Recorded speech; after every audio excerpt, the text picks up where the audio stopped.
Thanks for tuning in to Joker's Wild, your #1 alternative to entertainment news, views, and reviews. Today we're going to be taking a look at The Mandalorian, Disney's latest attempt at making good their promise to honor the cinematic legacy of George Lucas.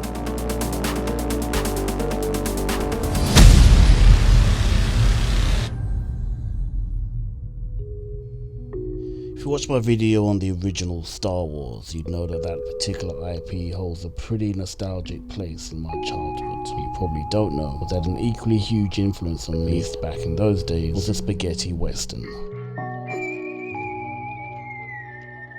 These films were an entire subgenre of movies that turned the conventional western from the likes of John Wayne on its head. The music was cool, characters were cool.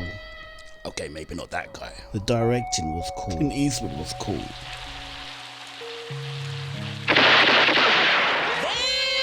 Damn! Speaking of which, arguably the most popular of these movies are made by the Italian maestro Sergio Leone. I beg your pardon? Sergio Leone. All right. An Italian director known for... Okay, stop. You're doing it again. What is it with you in these Star Wars videos? Rambling off topic. Okay, I was getting there, alright? Just, look, big influence on Sergio Leone's movies by legendary Japanese film director Akira Kurosawa, who gave us samurai classics like Yojimbo and Hidden Fortress, last of which being a key influence behind George Lucas's Star Wars. Enter 2019's The Mandalorian, brainchild of Jon Favreau, director of Iron Man 1 and 2, among a few other things. This TV show, streamed exclusively on Disney Plus, successfully manages to fuse together classic Star Wars whilst tipping more than a hat to the classic aforementioned westerns. As far as Disney Star Wars is concerned, it's pretty much as good as it gets. Cast features a diverse range of actors and characters, including my favourite character, Cara Dune, played by the legendary badass pioneer of women's MMA Gina Carano. Online trolls beware. And there's diversity behind the camera too. Episodes directed by Bryce Dallas Howard, Bryce, Rick Famuyiwa, I think I got that right, and Deborah Chow, to name but a few.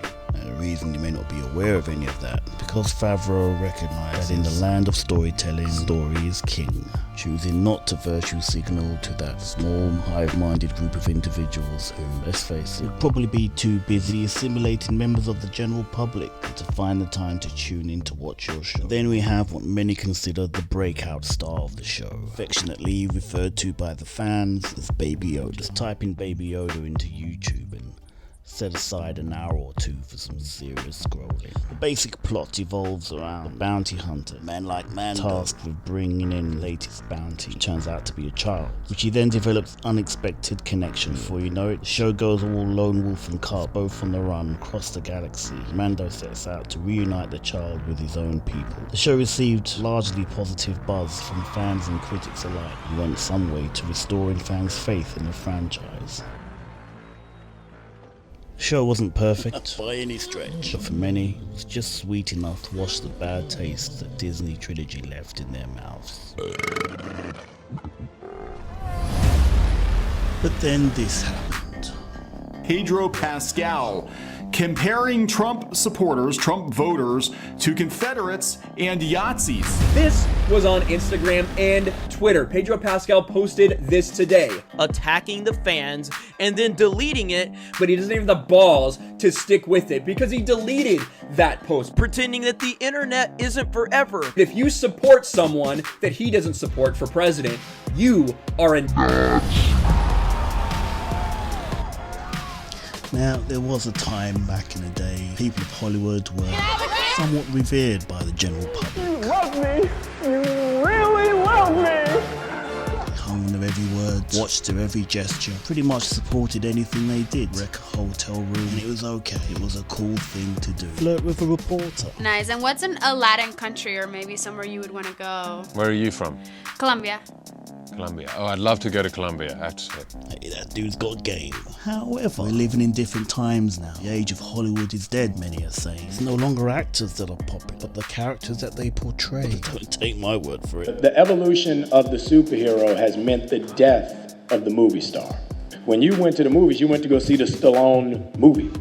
You went to go see the Schwarzenegger movie. Now you go see X-Men. Or don't, depending on which movie in the franchise. But I digress. And that's the fear now, because you're now making movies for 16-year-olds and China. And that's it. Now, I've got to give a shout out to Anthony Mackie for doing this interview. It was quite candid. What he said was literally on point, which makes this all the more confusing. Because if I was old Pedro, let's call him PP for short, I'd be thinking to myself, hang on, I've landed his prime role. These guys have got me in this helmet. They won't let me take off the helmet. Say it's part of the character. But is it part of the character? Is there no leeway? I'd be asking myself a number of questions. Are people watching the show because of me? Or are they watching the show because of him? Fans of Pedro? Or are they fans of Star Wars? Or do they want to replace me? Nah, they'll never replace me. Not like they could just stick this guy in a suit and make it all about him. Could they? I don't know. I don't work for Disney. Not a huge fan of politics. One of the few gripes I had with the sequel trilogy. Well, that and sand. It's coarse and rough and irritating, and it gets everywhere. Yeah, don't just hate when it happens. What I do suggest is thinking twice, maybe 3 times, before running your guns. The very people who, with their hard-earned cash, helped you and the character you portray become relevant in a time where Disney, your employers, need it the most. What do I know? I guess time will tell whether the damage has already been done. People in Hollywood will never learn. They are too stuck in their bubble to understand.